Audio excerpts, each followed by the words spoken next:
Welcome to the Impact Room, brought to you by Douglas Jackson, who help you hire more impactful, diverse leaders who stay for longer and are more successful. The Impact Room is a business, CX and leadership podcast where exceptional, diverse and impactful leadership and wisdom is shared. We dive deep into pressing topics that impact your customer-led business, featuring interviews with CEOs, COOs, Chief Customer, Chief People Officers, directors, influential leaders and subject matter experts who share their lived experiences, top tips, thoughts, advice and industry trends to help elevate existing and future talent. So let's dive into our next episode, and please don't forget to like, subscribe or share if you enjoy this content. Thank you.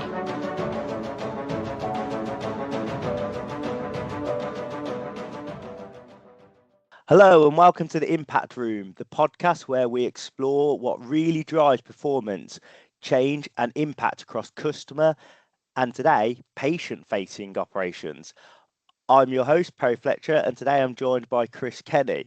Chris is currently driving strategic transformation in the healthcare space and brings a powerful mix of planning, technology and people insight to the table. Chris, brilliant to have you here and welcome to the Impact Room. Thanks, Perry. It's superb to be here, and I'm really excited to be chatting to you about this particular subject. And it's actually going to feel a little bit like therapy for me today because obviously we go back quite a long way, mainly in the sort of resource planning sort of circles. Yeah, I've been doing a lot of what we talk about in the healthcare industry, so it's quite nice to be coming and talking to people who understand where I'm coming from. So thanks for having me. Not a problem. So you've just mentioned there you have kind of not only have you transitioned to healthcare, but also you've transformed from as I say, when we started first talking 8-9 years ago, I think it was, you were in that resource planning, but you've also transformed into more of a digital transformation space.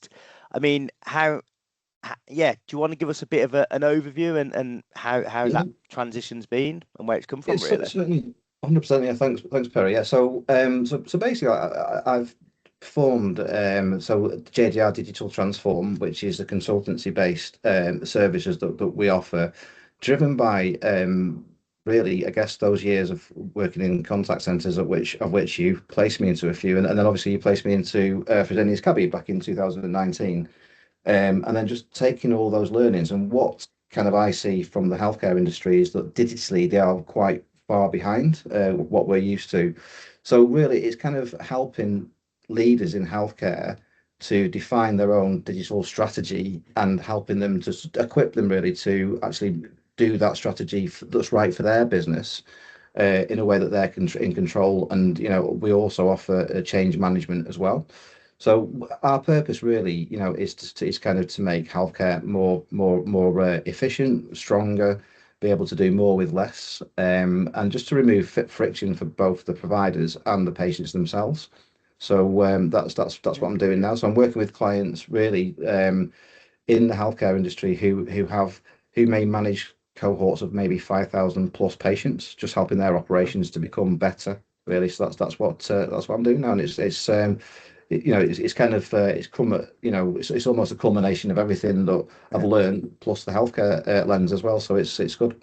Brilliant. Okay, fine. So obviously you've worked across a number of industries, obviously from commercial CX, very fast-paced contact centers, obviously stuff like Sainsburys Bank and stuff in the past, et cetera, et cetera. But now you're in this healthcare space. I mean, and obviously you've moved into this digital transformational space. I mean, yeah, how would you describe yourself? I mean, do you feel like you're a tech guy at heart now, or something more dangerous than that, I suppose?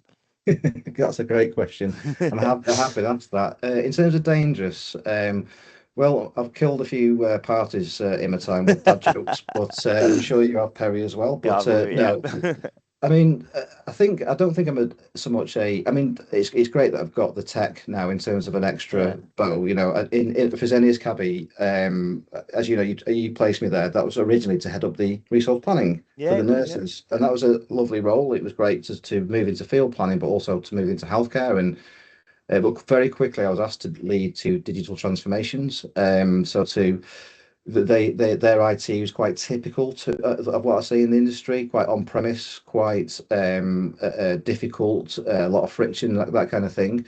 So I was asked to deliver two significant digital transformations. That did mean, kind of quite a lot of heavy lifting in terms of, SAP was their, core system, and that was kind of overused, I think, maybe for other things.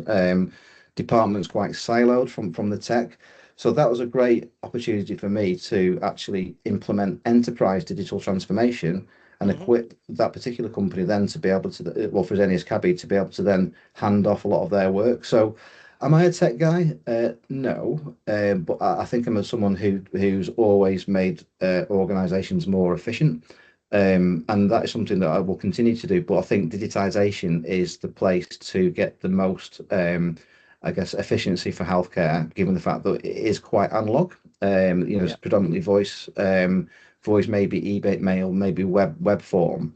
So really, I think there's a lot of really exciting opportunities for healthcare to become more efficient through digitization. So, yeah, not a tech guy. I'm a kind of a little bit of a everything guy, I think, efficient guy. But tech is now part of that boat as well.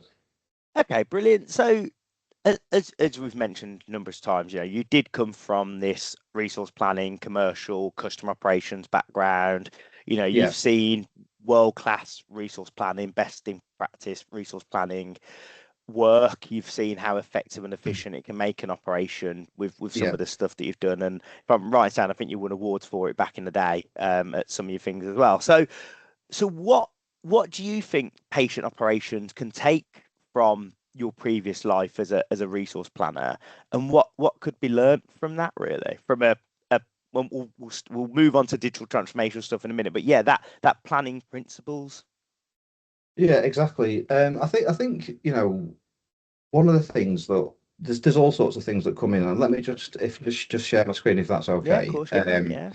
So from a planning perspective, we've got models that kind of our tried and tested models that we use. Can you see that okay? Do we need to make it a bit bigger? Yeah. And just obviously, do you want to just quickly, because obviously we this is also on audio, so do you want to just quickly explain what we can see as well for audio exactly listeners? So we've always worked in this planning cycle, haven't we? So healthcare could definitely benefit from just forecasting and understanding the volumes that are actually coming in.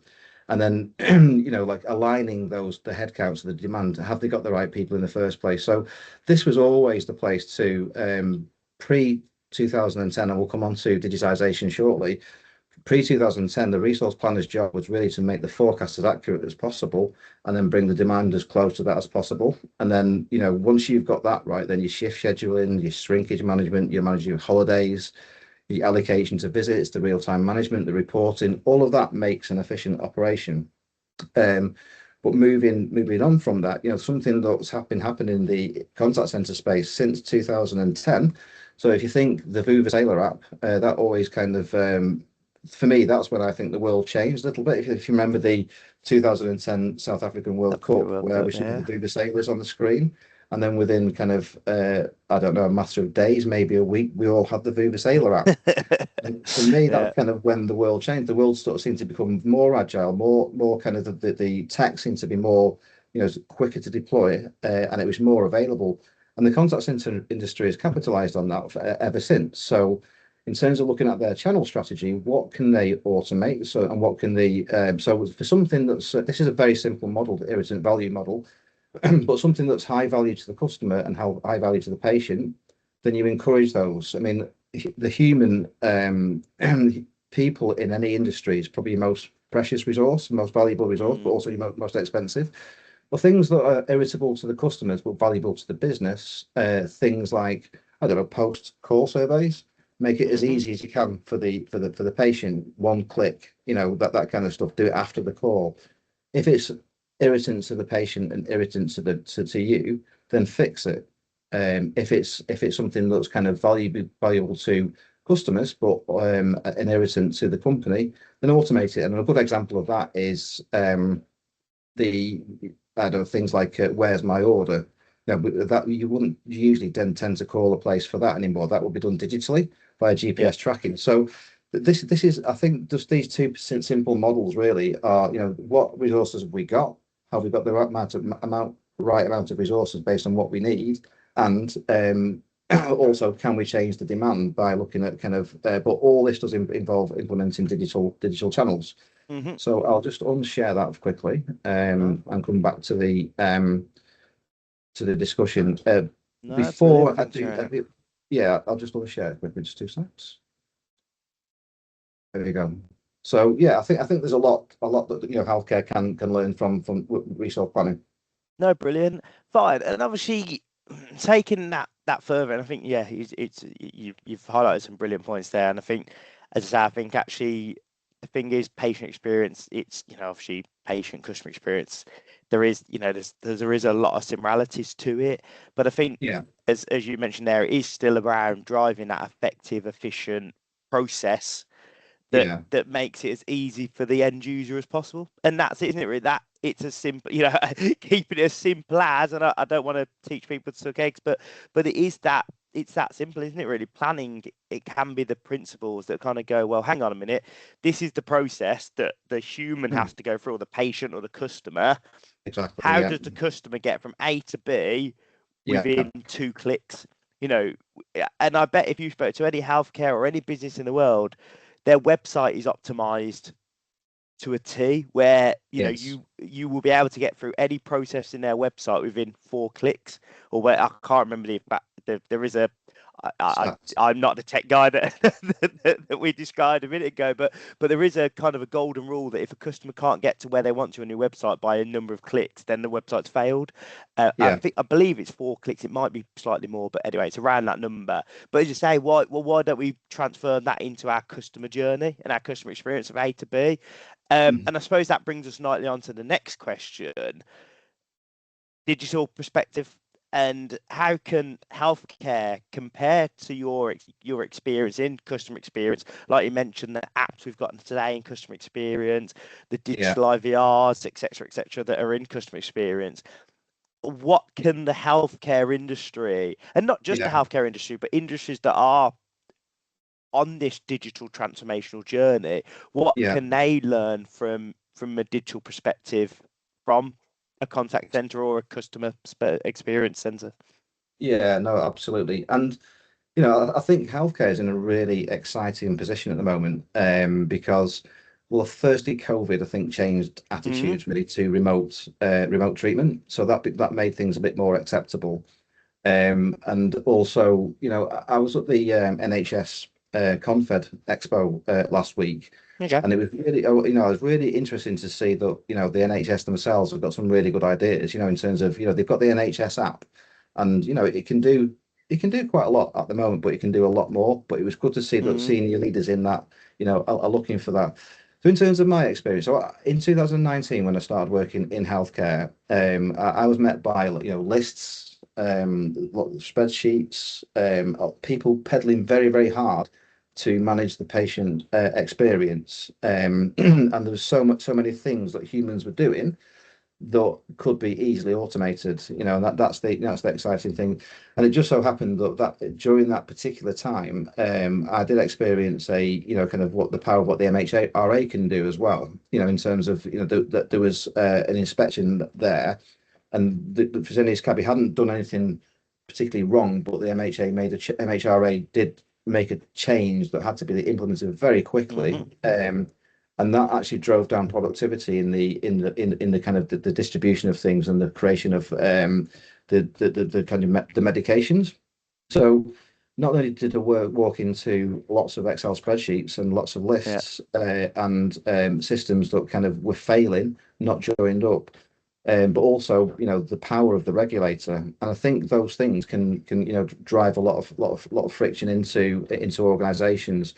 So for me, the if we think about the what's happening in the customer service world, we've got not only digital is your first point of contact. So usually we have an ecosystem of apps, don't we, for any companies that we work with. We go there first, and we hope to try and fulfill what we need to fulfill. So, for example, when I finished uni, I got a job working for Barclaycard, and I went on to be head of planning there. But I started out on the Yeah. phones. 80% of the calls I took were people calling to ask for a balance of their credit card. Now, you wouldn't dream of that now, would you? You wouldn't dream of calling your bank. You'd want to do that on an app, and so the 80% of my job now that I did then is now kind of made redundant, and probably the rest of it, and the slightly bizarre thing, Perry, as you know, is all of this digital shifts happened, but I don't think you ever see a contact center that's got all its vacancies filled. It just means those people are doing more value add and bringing more kind of things into the business. So, the other thing I think is just good measurement. So, are you forecasting, reporting? Are you managing productivity and that kind of thing? So, there's a lot of basics. But I think really it's kind of removing some of the obstacles from digital transformation. And for me, there's probably about Okay. five obstacles. I was just So about to say, well, what? Go on. What? Yeah. What I was about to say, go on. And what are the big obstacles? But go on. If there is five, go for it. Well, I mean, the firstly is motivation. So when I worked for Argos, I was responsible for the headcount planning, the shift scheduling, making sure people were there to answer the calls of and so on. And my budget was about £100 million for the staffing budget. Okay. So there was a huge incentive, and that's not uncommon. Same with Barclaycard, same with your big banks, same with all the contact centres that we. So there's been an incentive to push some of that demand. So I said, since 2010, the Viva Sailor app, the job wasn't just about bringing the resource to the demand to the kind of the supply to the demand. It was actually changing the demand, making it trying to bring that down. So that was because those operations, I had anywhere between 600 and 1,000 FTE at any one time across 5 contact centres. In healthcare, the size of the workforce generally isn't quite as big. You might be dealing with 10,000 patients versus millions of customers. Therefore, the financial ROI hasn't necessarily been there, but nevertheless, I think it's good that healthcare are embracing through COVID, that in fact we get a bit more remote. But I think AI has been the catalyst now for healthcare, because healthcare was never really about losing people. It's about kind of being able to do more with less. So the remaining 4 obstacles are, the first one being the IT landscape we just talked about. So Yeah. for years, manufacturing systems have been kind of used potentially as patient management systems. So SAP being used potentially, or Oracle or something like that. The gap between the patient management strategy and the system has been it's being filled by either human processes or satellite systems that have just been brought in and kind of just to so it tends to create quite a messy landscape that doesn't lend itself to digital strategy. There needs to be something else put on top of that. So that's one. So the systems and complexity. But the next second barrier is the fact that business as usual in healthcare is very different to most industries we've worked in. So it's multidisciplinary. There's multi-appointments. There's results and so on. So doing business in healthcare is more complex. So there's complexity as a barrier. The third one is we've just touched on. So the regulatory compliance. That is an area where you can get a lot of friction, because especially when you've got a systems being put in there to serve a job that another system's not doing, that all needs to be kind of managed and controlled and validated and so on. So that causes friction. And then the fourth one, or fifth one, if we include the motivation, is trust in the tech. So passionate people working these systems, looking after patients. I think there's a little bit of how can a machine do that? And then we'll probably come onto this a little bit, but then the tech companies, for me, don't really help themselves in this space. So trust in tech. And that's kind of what we're about really in JDI Digital, is to help leaders in healthcare overcome those. I mean, the first two, it is a little bit of a case of, well, you can't really keep that in the too difficult box anymore, because they'll always be complex. And do you want to carry on with those complex systems? The problem with that is, I read a stat recently that 20% of healthcare organizations have even got the digital maturity to run AI. Yeah. And that means that 20% will be able to do more with less. So really, you know, kind of especially the suppliers who support the NHS, that market share element, you know, those 20% will start to. So the first two aren't really it's just kind of it's a JDI. It's just do it. You've got to do it, you know. And then the compliance element, well, I mean, there's good and bad compliance people, like there is in anything. There's good and bad planners, isn't there? You know, there's people in who used to enjoy not giving you a holiday and stuff like that, and you know, whereas the good planners will say, look, you know, we can't give you a holiday that day because the forecast is this and we're this under, and they'll explain the why. Same with the compliance. That, you know, I work with a network of the some of the best compliance people in the country. The advised the FDA. So my role really is to equip leaders in healthcare to take control of their own strategy. And I'll just show you another slide if that's okay. Yeah, go for it. Yeah. So just 2 secs. Here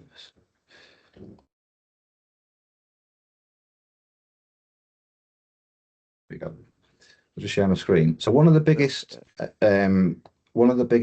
barriers is also can you see that okay? Yeah, it's all good. Yeah. So one of the biggest barriers is that I think because healthcare is predominantly about healthcare, they excel in patient care, they excel in, you know, what they do is absolutely amazing. And that's where the training is, that's where the focus is. Operational efficiency is where we want to help. So one of the biggest things that we do tend to see is that healthcare leaders might involve tech too soon in their digital strategy. But what we're trying to do is, you know, trying to get, so this is, for example, 5 steps to take before any kind of vendor selection. So look at your own, you know, digital maturity, look at your applications, you know, I won't go through this.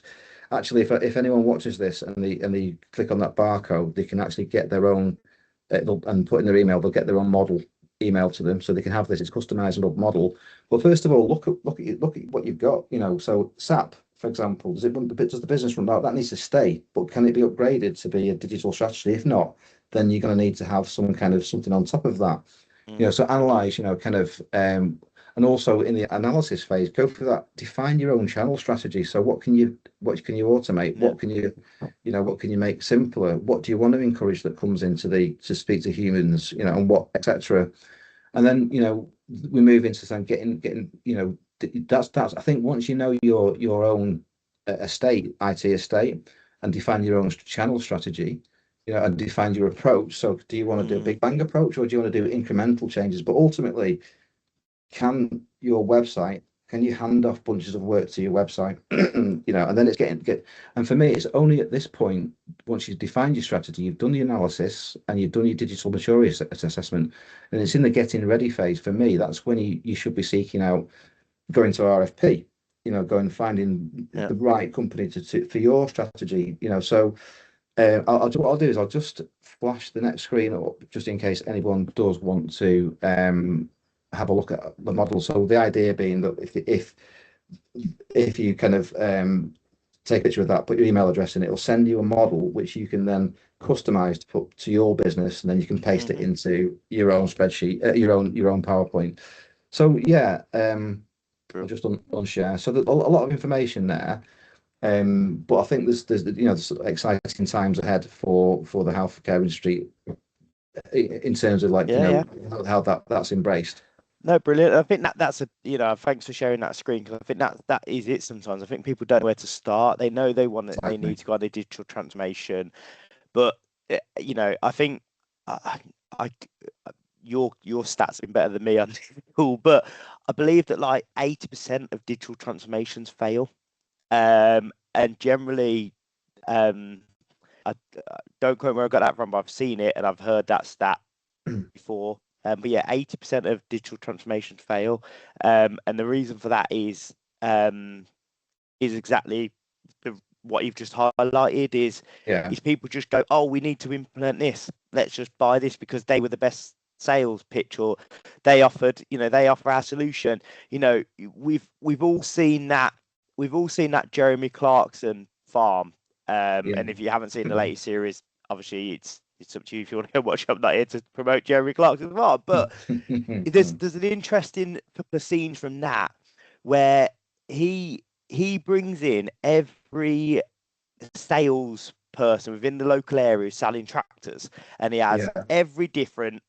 If you've seen it, you know what I'm talking about. If you haven't, then obviously I'll quickly summarize. But he brings in every tractor manufacturer, etc., and in the end, he says, right, they all show him all these gadgets and all this fun stuff and everything else, and in the end, he turns around and goes, well, how quick can you hitch on to the machinery I want to use? Because that's my problem. I can't. I can't. My problem as a farmer is I find it really difficult to hitch on to the said machinery, whether it's a plough, whatever it is. So he set a challenge. So he basically told them all to start the traction that it takes, the hinge to come out and to grab the any farmers watching, I'm not using the correct terminology, I apologise, but to attach onto the machinery. Yeah. So anyway, he did that. He picked, then he topped down to the top three, and but then because none of them had solved the problem he wanted to solve, which was to hitch on, he then went and bought a better version of his Lamborghini that he's famous for in Series 1.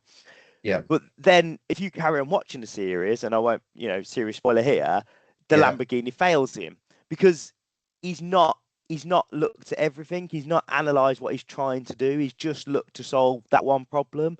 Yeah. And I think that's sometimes the thing, and it's great actually. There is more to, yes, you want your problem solved, but actually, what is the process to solving that problem? It isn't just, it does that. But actually, if you can't do, it can get from A to C, but what happened to point B? You know what I mean? Like, it's really, so thanks for sharing that roadmap. It was really interesting. Oh, thank you. And exactly, that was a really perfect example. And exactly, it's kind of, because, a tech company will, and they're all very good. And what's kind of interesting is that healthcare and tech have got the same goal, which is to, healthcare wants to get licenses, but they ultimately want to get, both need to get digital, and there's a line goal. But what often happens, and I don't know about the stat of 80% fail, but I can see why. Because that lack of, we went through that roadmap where, what will tend to happen is a company might define their ambition, which which we need to get digital, and we need to be more efficient, and we need to make more money. That's often the driver for doing things and make things easier. But then the lower level, which is what's my actual digital strategy, that's often left to the tech company coming in and telling you what your digital strategy is. Whereas, and this is the other, we do work at JDI Digital with tech companies because it is a bit like, healthcare is from Venus, tech is from Mars.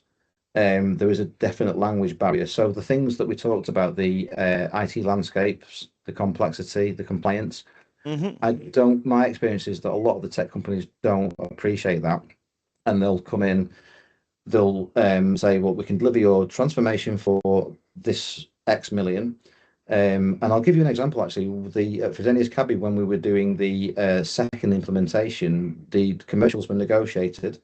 And then on the first day when the project started, I asked for all the solution architects, the engagement manager, the project manager, to come on site and go and see the pharmacy department, go and see the patient services department, go and see how nurses go and deliver treatments out in the field, go and see how the NHS interact. And instantly the reaction was, wow, we've underquoted.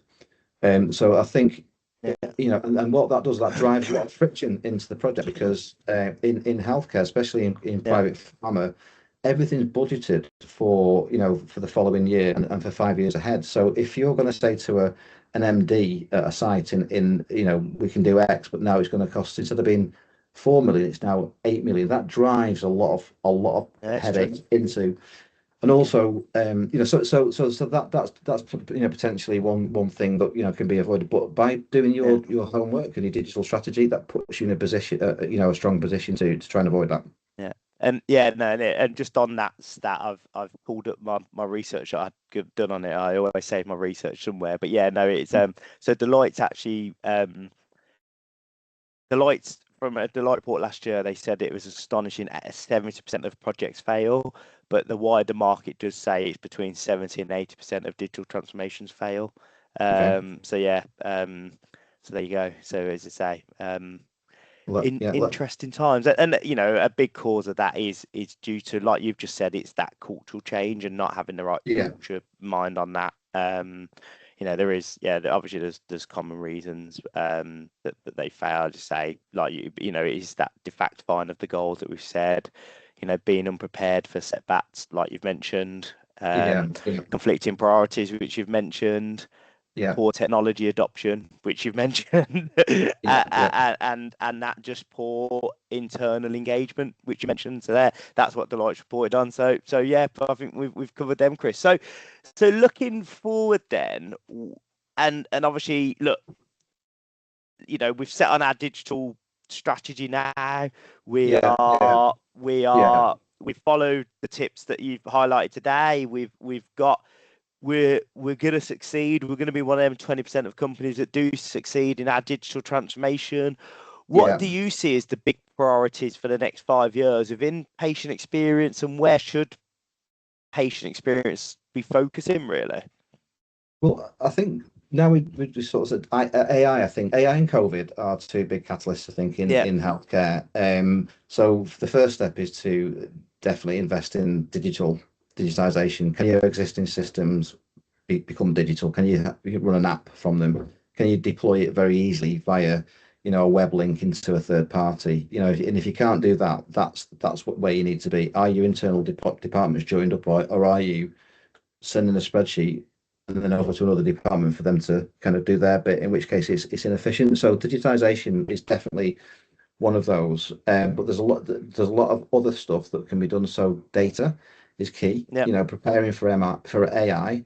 You know, AI runs from data and knowledge, really, and then you know, so it's kind of getting your data in the right place. I think it's also implementing the, you know, efficiencies, really. So again, at the expo, there were some really good systems that I saw, and one of which being so within healthcare, within the NHS, there's millions and millions of people, employees, and they do have things like bank staff who will do their daytime job, but then they will happily go and work somewhere else. And there's some really good systems there which can, you know, just register all these people, and then a resource planner you know, somewhere can then go, right, okay, how do I make my operation more efficient? Well, instead of employing a full-time FTE to cover that particular shift, you know, we can be more flexible. So certainly in kind of making your systems and you know, in the resource planning space as well, bringing that kind of together. That is something that a resource planning team would do. They would bring that together, you know, in terms of at the moment, I think a lot of the shift scheduling is done by potentially someone else that works on the ward. Something that I also I've quoted before, and it's quite a good fact, but 40% of interactions that happen in healthcare is scheduling. So, you know, so that doesn't need to be done by a human. So automation is a big place.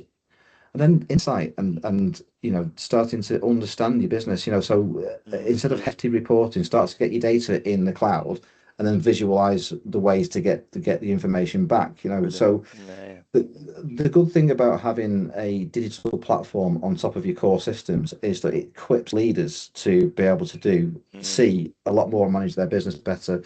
And that's before we've got into sort of AI. You know, so once you've got your digital platform in place and you've got your knowledge in place, you start to structure your knowledge banks, you start to structure your data. You know, if you think about natural language AI, then just taking a step back, from my experience, a lot of websites in healthcare seem to be very good geared up to the healthcare professional, and it seems to be more of a marketing thing. So I think focusing more on that digital patient experience, you know, will be, you know, will pay a lot, you know. And then but if you think of the model of a marketing company within a healthcare organization, emails the patient base, say it is parental nutrition, for example. I'm just saying that's just what I know, but it's quite complex. But taking that complex medical explanation of why you're on parental nutrition and why you're having those particular ingredients in your bag, if that was explained in quite natural language to a patient, with a link to say more information on our website, and by the way, there is my account, and this is, so there's more self-serve. The phone lines that are integrated with the digital platform that are capable of listening to what the patients are saying, that can then drive intelligent FAQs. It's all of this kind of, and then the other space, I think the investment will go in is assisted AI. It can do so much for healthcare. So if you think about the world that you're in, Perry, and I was in for a long time, they've now got 4 stages of hierarchy. So you've got digital first, then you've got AI, augmented AI helping you, and then you've got a human, and then you've got the supervisor. A lot of stuff's happened before it's even got to that point. But in healthcare, the AI is capable of listening in a doctor's surgery, for example, and pushing up knowledge articles for the doctor, or and what was reassuring at the NHS Expo last week is that we are seeing big tech doing good things in public spaces. So Microsoft has given every single employee Copilot, so that the NHS can start to do some of the back office. I heard a stat that in one particular hospital they had 40,000 clinic forms. Wow. Right?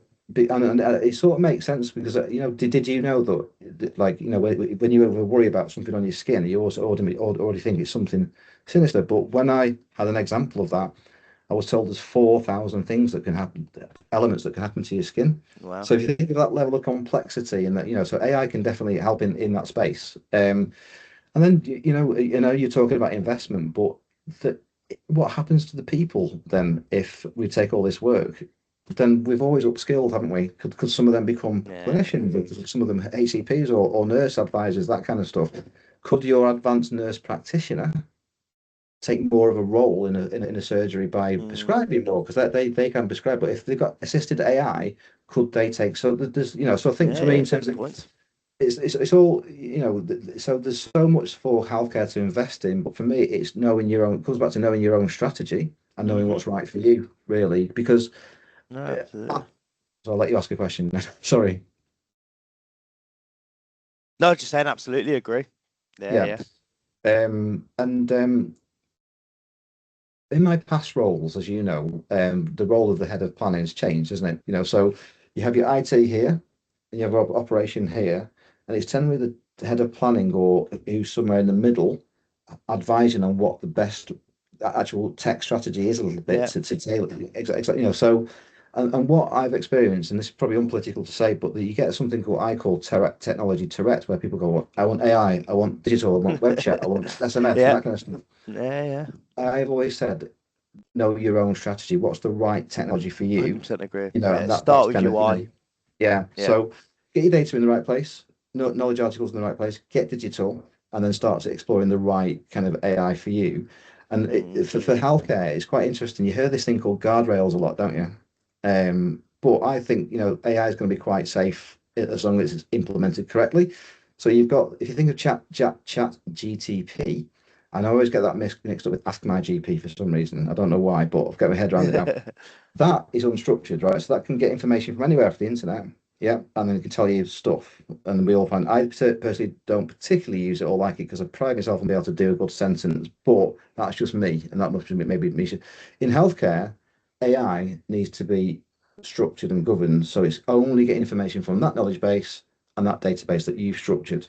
Yeah, and then that's where the governance and guardrails needs to be around it, and it can do so much. As long as it's you need to get the digital first. So no, brilliant. No, absolutely fascinating conversation, Chris, and really, really appreciate you sharing. I think you've lifted the lid, kind of what is possible in patient operations, but also I think what you've showed that the future of, I suppose, both patient operations and customer experience can be just as data led and as they are human centered. I think whether I know you come from a financial background, and I know from our conversation, you started off as a call center agent telling people their bank balance. Right, what I mean, where no one calls anyone asking for their bank balance now. And I think but actually I think people look at patient experience as, oh, it's still got to be manual. I still want to go and see the doctor, etc., etc. But like you said, stuff like just even Teams now has made things so much more digital within the patient experience space with Mhm. with video conferencing, etc., as well. And I think it's come a long way since COVID. But I think, as you Yeah. say, the future's bright for both customer experience Mhm. and patient experience. So yeah, Yeah. really, thank you so much for sharing, obviously, your journey and I say, just kind of lifting the lid a little bit about what's possible. But Yeah. also, the bit that I really enjoyed from today's conversation, Chris, was that bit of, look, that like I mentioned, 70 to 80% of digital transformations fail. By putting the stepping stones in place, you can stop that failure. Yeah. And actually, a great point to finish on a little bit there with yourself with that guardrailing. The reason people guardrail is because of the failure rate in digital transformations. But actually, if you can put them stepping stones in place and do the right research and the right things up front, then actually it can stop a lot of that from there. So, is there anything else you wanted to add at this moment in time, Chris, or was there anything Well, that you feel like we've missed, or kind of a final statement from yourself, I suppose? Well, just I mean, a final statement really is that healthcare has actually got the best, I think, change management methodology Mm, to stop failure. So the I think I mentioned, I don't think I mentioned. So the operate something called the V model. Whenever you're looking to do a change project, and it's just taking the basics and making them better, really. So the start of that V model is only like a few steps. The first thing is getting your requirements right. Have you got those requirements absolutely bang on that's right for your business? And that's where the digital hmm strategy comes in. But the V model will force that becomes into something called a URS. So it becomes an official document and it has to be signed off by the key stakeholders within the business. So Yeah. like, so as a PM, it's perfect, or anyone doing change management, it's perfect because I've got defined requirements that are signed off by the stakeholders. That's great. So that process then means that you take those requirements and you give it to your technology Mm, provider and say, right, how are you going to deliver technically against these requirements? Now, there's no reason why that FS is called a functional spec. You've got your defined, it can't be, hmm given to a tech company at the pre-sales stage and say, like, when you're quoting me this X million, are you confident that you can deliver technically against these requirements? And it forces transparency. But that when you're running a project in that space, each line in the URS becomes a line in the FS, which also Yeah. becomes a line in the testing, and it becomes a line in the Jira or whatever system is Mm, managed package is being used, and it's traced all the way through, and everything's risk assessed. And some people see that as an annoyance, and to try to the temptation is sometimes to cut corners. But for me, especially somebody who's come from a contact center background, I'm now doing heavy lifting in a digital space with patience at the end of it. It was mm, like, well, but actually, if I do this, it means I'm doing it the right way. But then yeah. once everything's tested, you know, um, we all know that there might be a 2% failure rate in your testing because hmm you're waiting for an updated version of the system. It doesn't integrate well with this thing. That 2% is then risk assessed back to the stakeholders and says, right, are you happy to accept this risk? We've managed to deliver the project against your requirements apart from these 2%. And they just sign that off. And then True. before you would promote to production, you go back to those stakeholders and say, right, this is everything that's happened on the project. These are the risks that I've identified. These are the fixes. This 2% up you're going to get. Are you happy to deploy it to production? And in that way, it kind of for me, my experience hasn't been failure in digital transformation because of that, Yeah. and our offering is to put it's deliberate but compliant change management. And that's why Yeah. my group of network people, my network of compliance people are kind of so important. Yeah. So just to finish Brilliant. off, Barry, firstly say, obviously you and I go back a long way, and it's been brilliant to talk to you, and you've always been a good a good kind of reference point in my journey, in my career, and things like that. Um, but yeah, just really for the people, your audience, I'm hoping there'll be some planners, resource planners listening to that might be. It's really just to sort of kind of and other people see what's out there, because Yeah, yeah, it's true. I think I will be interested in people who look at operations in the way that I do and you do, to get more involved with healthcare, because I think that's what's going to change. Healthcare does operational excellence superbly, much better than contact centers.